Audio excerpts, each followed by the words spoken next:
This is a video about sail repairs and our haul out, part 37 at Rebec Island.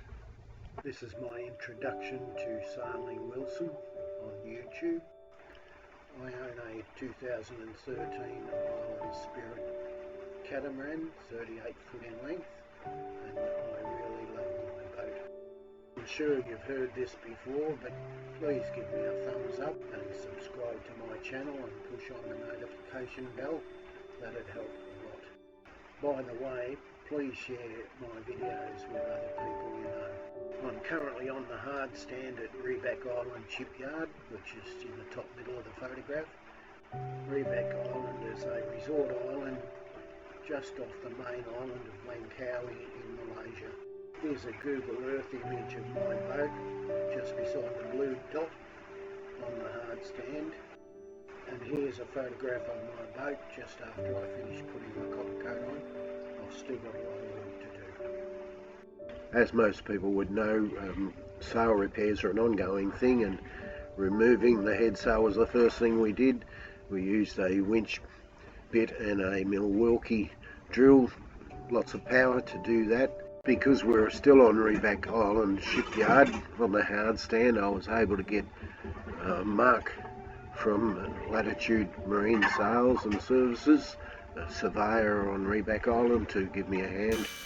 Here we are using the Milwaukee drill and a winch bit to raise another sailor called Keith up the mast, and he had experience with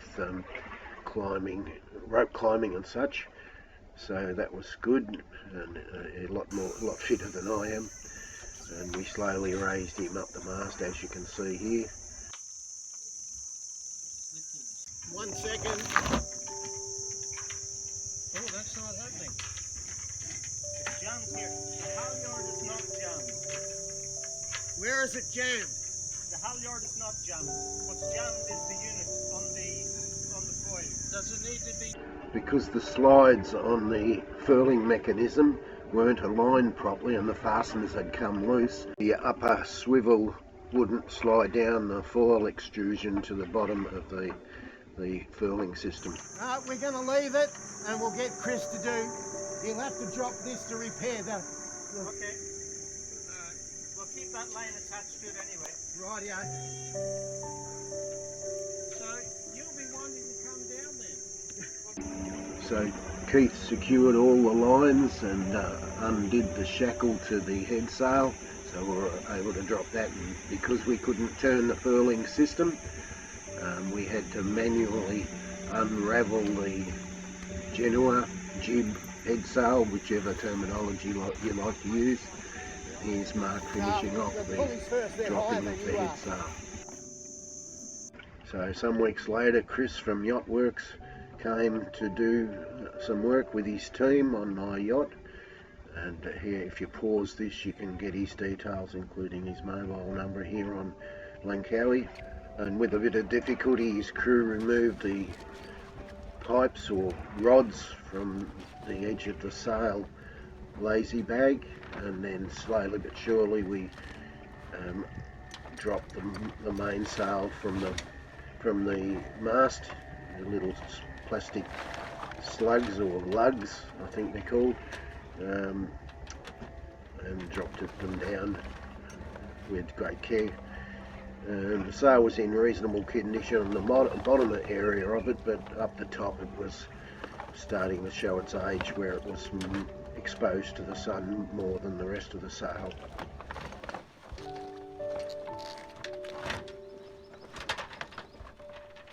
So then the boys and I lowered the main sail over the side of my yacht, remembering that it was 12 feet from the railing to the ground.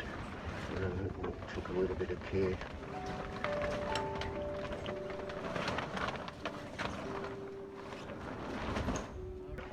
Then the boys removed the lazy bag from the boom, sliding it down and carefully taking it off and taking it away, and get the zip repaired and a few other wear and tear marks and things repaired.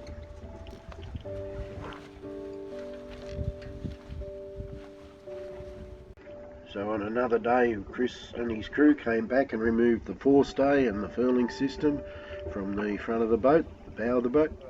Here we have Chris in the chair, and we're going to raise him up using the Milwaukee drill and winch bit.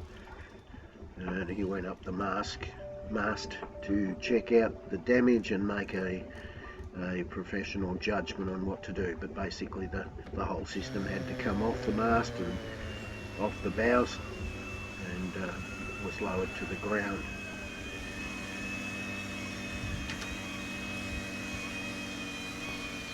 I really love this Milwaukee drill and winch bit, especially the winch bit, but you have to be careful not to overheat the drill. After all, it's only a cordless drill. And I could have bought a bigger Milwaukee, but they weren't available outside of America. Here's Chris making his judgment, and you can see that the forestay was already removed from the bowsprit and ready to lower down. And here he is up the mast, making sure that it was lowered down quietly and gently without dropping it or causing damage on the way down. The top left hand corner of the photograph, you'll see the top edge of the furling system tied to a line, and then it was lowered carefully off the front of the boat and down onto the ground, where they continued their inspection.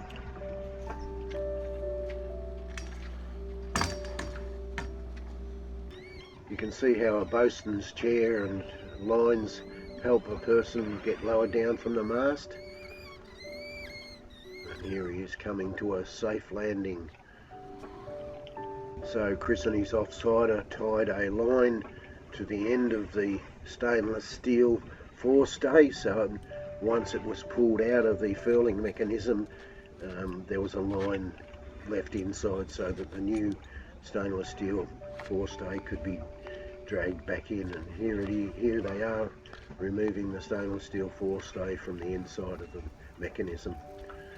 And then the Malaysian worker rolled up the old forestay, but unfortunately I didn't get a video of the damage, but basically it was curled like a pig's tail. It was really quite twisted and bent. So each of the captive fastener assemblies was unscrewed and checked and realigned, and then screwed back together using Loctite with grub screws, and made sure that it was properly aligned again. And here's an image of it if you want to pause it.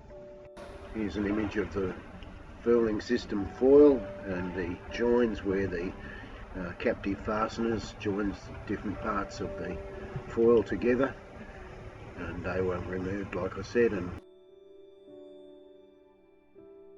so then Chris and his crew threaded the new stainless steel forestay through the furling mechanism and began work on cutting it to length, making sure it's right, and then screwing it all together.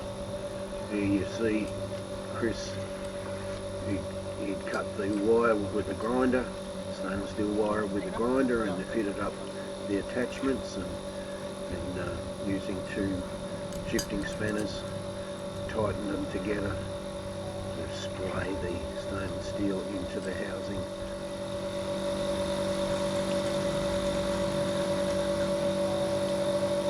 So here you see the bottom of the furling mechanism, stainless steel forestay and fasteners, and they did some work on that furling system there with the grub screws and Loctite. And there is the shackle swivel, and that was checked and made sure it was okay, and that it would slide evenly along the rails over the joints where the fasteners were kept the parts of the foil together. So here's the top end of the furling system with the fasteners all screwed into place and tightened up and ready to go. Then it was a matter for the professionals to raise the furling forestay. So I forgot to mention that the stainless steel halyard that raises the foil shackle or swivel up the furling mechanism was also damaged and twisted like a pig's tail, and had to be removed and replaced with some Dyneema rope. And here are Chris and his worker raising the whole assembly back into position and Chris went up the mast and secured it in place, and then came back down, and the young worker by that stage had started on fixing it to its assembly area on the forestay of the boat, the bowsprit of the boat.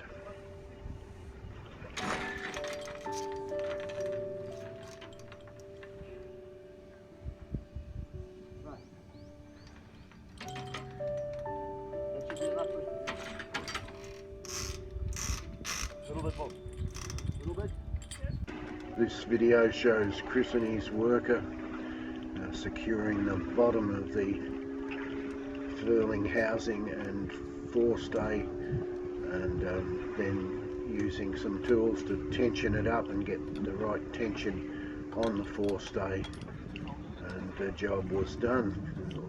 Basically, the next time we see Chris and his workers, we're at Talaga Harbour, which is part 2 of the next video.